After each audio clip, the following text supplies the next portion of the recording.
ప్రస్తుతం ఉన్న petrol diesel ఆటోలను రెట్రో ఫిట్టింగ్ ద్వారా ఎలక్ట్రిక్ వాహనాలుగా ప్రభుత్వ ఖర్చుతో మారుస్తాం.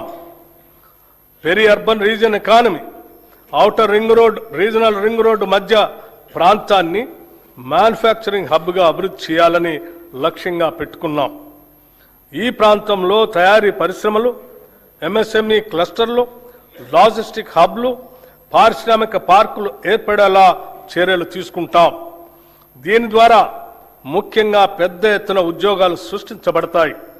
ఈ ప్రాంతం తెలంగాణ ఆర్థిక వ్యవస్థకు తయారీ కేంద్రంగా, మ్యానుఫ్యాక్చరింగ్ ఇంజన్గా మారనుంది. రీజనల్ రింగ్ రోడ్ అవతల ఉన్న ప్రాంతాలను వ్యవసాయ వాల్యూ యాడెడ్ ఆర్థిక వ్యవస్థగా ఏర్పాటు చేస్తున్నాం. ఇందులో ఆహార ప్రాసెసింగ్ పరిశ్రమలు, విలువ ఆధారిత వ్యవసాయం, పర్యావరణ పర్యాటక రంగంపై ప్రత్యేక దృష్టి సారిస్తున్నాం.